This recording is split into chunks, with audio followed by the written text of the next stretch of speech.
यहाँ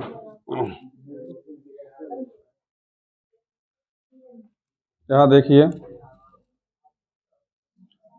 आज हम लोग पढ़ेंगे आर्टिकल्स के बारे में, ठीक ना। तो सबसे पहले ये जानने का प्रयास करेंगे कि आर्टिकल्स कहते किसको हैं, आर्टिकल्स होता क्या है। देखिए,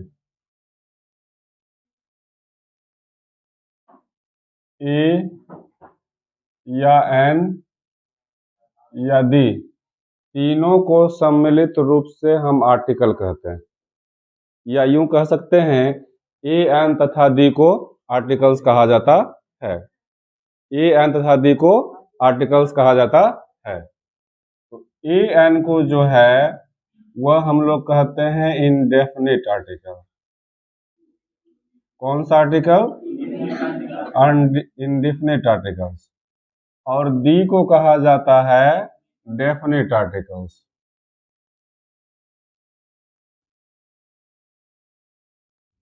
ए तथा एन को इंडेफिनिट आर्टिकल और दी को डेफिनिट आर्टिकल।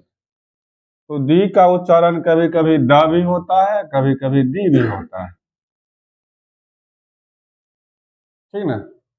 दी का उच्चारण कहीं कहीं आपको दी भी मिलेगा, कहीं कहीं द भी मिलेगा। तो थोड़ा सा इसको देख लेते हैं, कहाँ दी का प्रयोग करेंगे, कहाँ द का प्रयोग करेंगे। स्पेलिंग सेम रहेगा, सिर्फ बोलने में कहीं दी होगा और कहीं द होगा।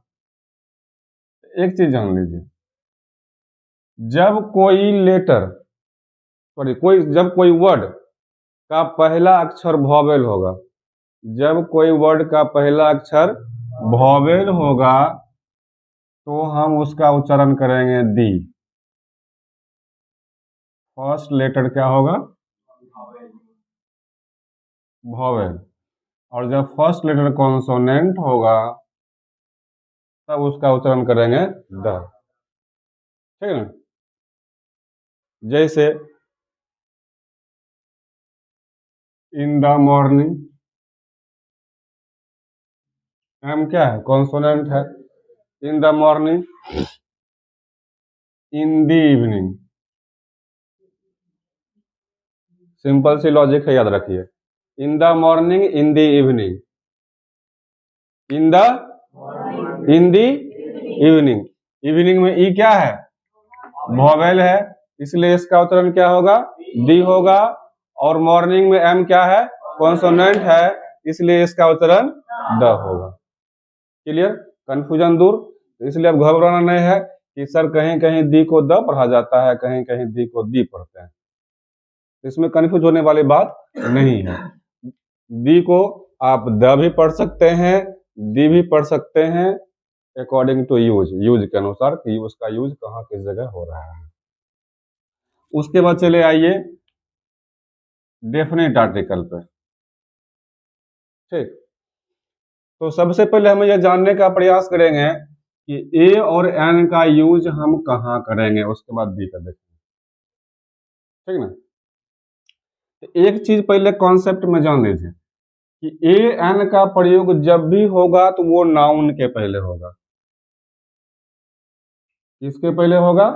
नाउन के पहले। तो ए एन का यूज करने से पहले सबसे पहले हमको नाउन को समझना होगा कि नाउन क्या होता है, किसे कहते हैं, नाउन कितने प्रकार का होता है, ठीक ना। ऐसे तो हम लोग 11th में पढ़ चुके हैं, लेकिन थोड़ा सा इसको हाईलाइट इसका हम देख लेंगे किसे कहते हैं। तो नाउन किसे कहेंगे? दुनिया में ऐसी कोई भी चीज जिसको हम देख सकते हैं, छू सकते हैं, महसूस कर सकते हैं, वह सब का सब क्या है? नाउन है, ठीक। अब देखिए, नाउन दो प्रकार का होता है। नाउन कितने प्रकार का? दो प्रकार का। एक तो होता है काउंटेबल, जिसको हम गिन सकते हैं, और दूसरा होता है अनकाउंटेबल, जिसको हम नहीं गिन सकते हैं। काउंटेबल में एक होता है जिसको गिन सकते हैं, दूसरा होता है जिसको नहीं गिन सकते हैं, अनकाउंटेबल। अब देखिए, कंटेबल दो प्रकार का। कंटेबल दो प्रकार का, एक होता है सिंगुलर, दूसरा होता है प्लूरल। एक होता है सिंगुलर और दूसरा होता है प्लूरल। जैसे हमने बोला बॉय, क्या है? सिंगुलर है। हमने बोला बॉयज, क्या है? प्लूरल है। हमने बोला पेन, क्या है? हमने बोला पेन्स, प्लूरल्स। ठीक। अब देखिए, कुछ ऐसे चीजें होते हैं जिसको हम गिन नहीं सकते हैं, जिसको गिन नहीं सकते हैं। जैसे मिल्क को काउंट करेंगे, वाटर, ऑयल।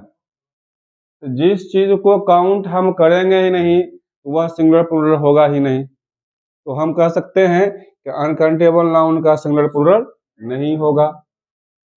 ठीक। किसका सिंगुलर से प्लूरल होगा? काउंटेबल नाउन का। ठीक ना। जिसको हम गिन सकते हैं वही एक या एक से अधिक होगा, अन्यथा नहीं होगा। तो आर्टिकल का जो प्रयोग होता है डेफिनिट इंडेफिनिट आर्टिकल का, यानी एन का, वह होता है सिंगुलर काउंटेबल नाउन के पहले। नाउन कैसा होना चाहिए? सिंगुलर होना चाहिए, काउंटेबल होना चाहिए और वह नाउन होना चाहिए। तीनों कंडीशन फॉलो होना चाहिए। सबसे पहले वह नाउन होना चाहिए। नाउन कैसा होना चाहिए? सिंगुलर होना चाहिए और सिंगुलर में भी कौन सा? काउंटेबल होना चाहिए। ये तीनों कंडीशन को फॉलो करेगा तब उसके पहले ए या एन लगाने का सोचेंगे। अगर तीनों में से कोई भी कंडीशन फॉलो नहीं करता है तो उसके पहले क्रॉस का प्रयोग करेंगे। जैसे मान लिया जाए हमने बोला बॉयज, हमने बोला बॉयज। बॉयज नाउन है? नाउन है? काउंटेबल है? सिंगुलर है? नहीं है। यानी ये कंडीशन फॉलो नहीं कर रहा है, इसलिए इसके पहले क्रॉस का प्रयोग करेंगे। ठीक। अब हम लेते हैं मिल्क। मिल्क नाउन है? नहीं है। मिल्क नाउन है? नाउन है। मिल्क नाउन है, सिंगुलर भी है। जिस चीज को गिना नहीं जाता है वह हमेशा सिंगुलर होता है। मिल्क इज लिखते हैं या मिल्क आर लिखते हैं? मिल्क इज लिखते हैं, इसका मतलब क्या? सिंगुलर। तो सिंगुलर भी है लेकिन काउंटेबल, यानी मिल्क को काउंट नहीं कर सकते हैं। ये कंडीशन फॉलो नहीं कर रहा है, इसलिए इसके पहले क्या होगा? क्रॉस होगा। अब हमने लिखा गुड। गुड का मतलब होता है अच्छा। गुड का मतलब ये एडजेक्टिव होगा, ये नाउन ही नहीं है, इसलिए इसके पहले क्रॉस। यानी ए एन का प्रयोग अगर हम वहां करते हैं तो उससे पहले हमें ये देखना होगा कि जिस शब्द के पहले ए या एन का प्रयोग हम कर रहे हैं वह शब्द नाउन है या नहीं है, सिंगुलर है या नहीं है, उसको हम काउंट कर सकते हैं या नहीं कर सकते हैं। अगर ये तीनों कंडीशन फॉलो कर रहा है तब ये लगाने का सोचेंगे, अन्यथा उसके पहले क्या कर देंगे? क्रॉस कर देंगे। ठीक। तो आर्टिकल्स में क्रॉस का भी यूज होता है, तो क्रॉस का ये यूज हो गया। अगर ये तीनों कंडीशन फॉलो करता है, अगर ये तीनों कंडीशन फॉलो करता है तब हमें ये देखना है कि कहाँ ए का प्रयोग करेंगे और कहाँ एन का प्रयोग करेंगे। देखिए, बचपन में हम लोगों को 1-2 क्लास में बताया गया था कि कुल अल्फाबेट जो होते हैं यानी ए से लेकर के जेड तक वो 26 अक्षर होते हैं, जिसमें 5 वॉवेल होता है और 21 कॉन्सोनेंट होता है। तो वॉवेल कौन कौन होता है? ए ई आई ओ यू। ये जो होता है 5 वॉवेल होता है। तो हम लोगों को बताया गया था कि अगर इससे कोई अक्षर शुरू हो रहा है, कोई शब्द शुरू हो रहा है, अगर पहला अक्षर इसमें से कोई भी हो तो उसके पहले एन लगा दो, अन्यथा ए लगा दो। लेकिन अब हमें इस चीज को नहीं देखना है, अब हमें देखना है इसके साउंड को, किसी भी वर्ड के साउंड को, यानी उसके उच्चारण को। ठीक ना। अगर किसी भी वर्ड के उच्चारण में वॉवेल साउंड आ जाए, कौन साउंड आ जाए?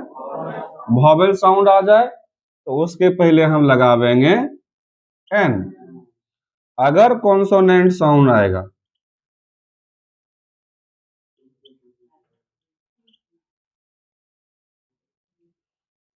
तो उसके पहले लगाएंगे ए।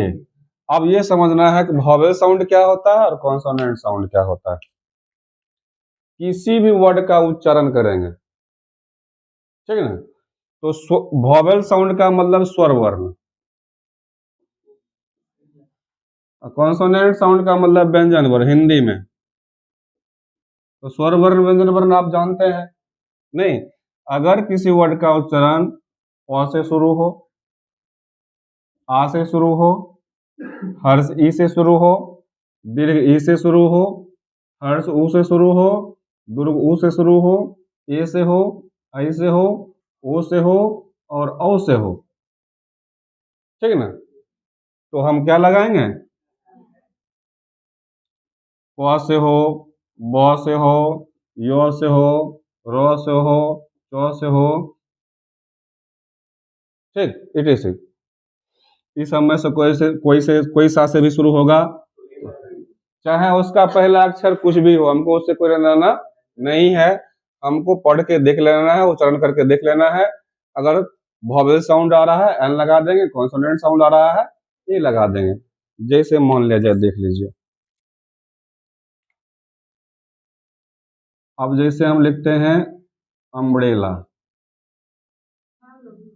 है इसमें क्या आ रहा है,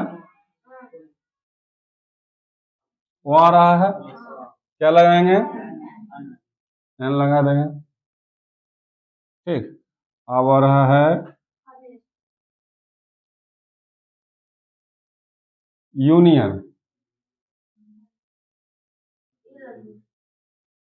अब इसमें क्या आ गया, यो आ गया कॉन्सोनेंट साउंड, यहाँ क्या लगाएंगे। अब देखिए इसका पहला अक्षर भी यू, इसका पहला अक्षर भी यू, लेकिन इसके पहले लगा एन और इसके पहले लगा ए, क्योंकि यहाँ यू का साउंड ओ है और यहाँ यू का साउंड यो है, ठीक ना, इसलिए यहाँ ए लगा और यहाँ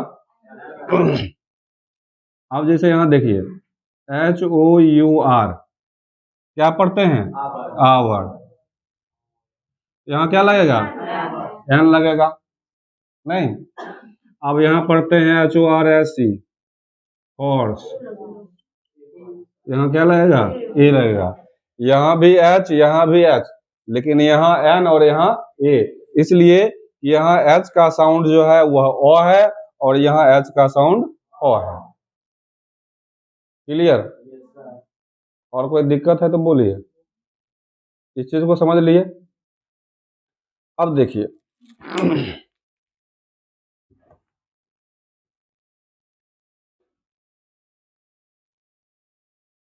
अब कहीं आपको दे दे Ram is dash good boy, तो यहाँ क्या लगाएंगे आप, नहीं, यहाँ ए लगाएंगे। अच्छा लड़का, अच्छा एडजेक्टिव है कि लड़का एडजेक्टिव है, अच्छा एडजेक्टिव है, उसके साथ नाउन लगा हुआ है कि नहीं लगा हुआ है, तो अच्छा लड़का नाउन है कि नहीं है,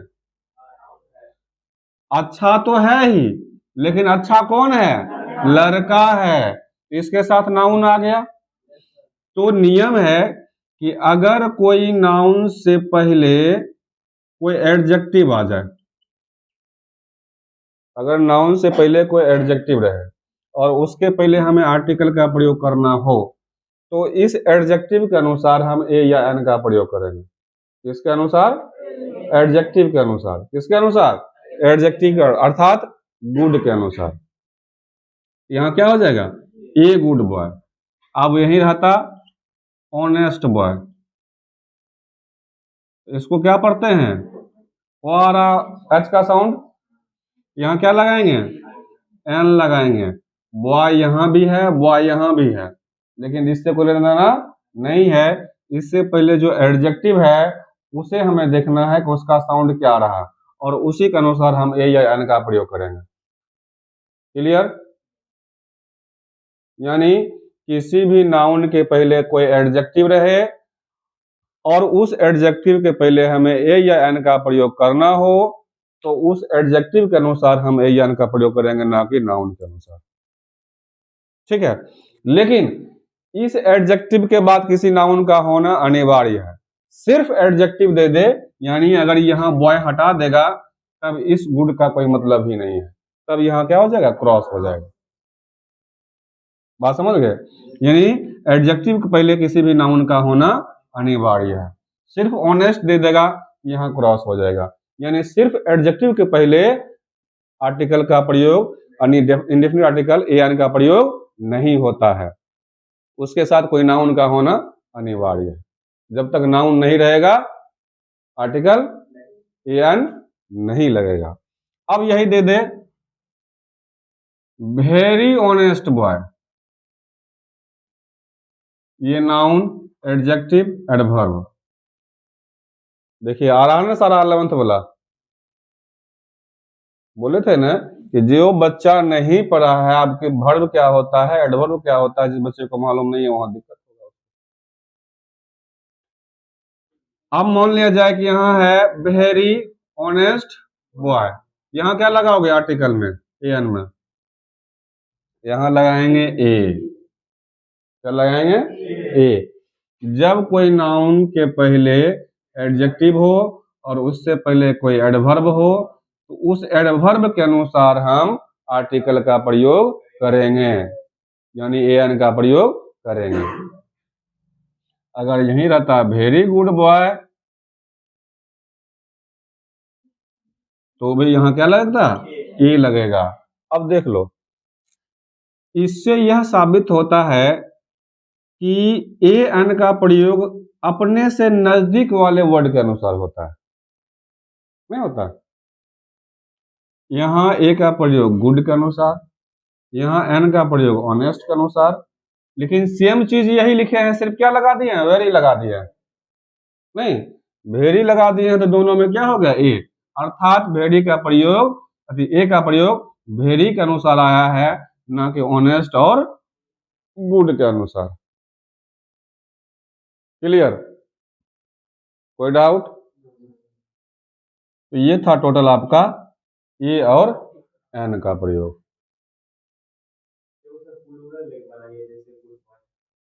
बनेगा ही नहीं, यहां कर देंगे गुड बॉयज, तो बॉयज मतलब एक से अधिक, और ए या एन का मतलब होता है एक। ए या एन का मतलब एक, एक वही नहीं होगा जो अकेला रहेगा। यहां तो हो गया बॉयज एक से अधिक, एक लड़कियां लिख सकते हैं, एक लड़की लिखेंगे, एक लड़के लिख सकते हैं, नहीं लिख सकते हैं, एक लड़का लिखेंगे।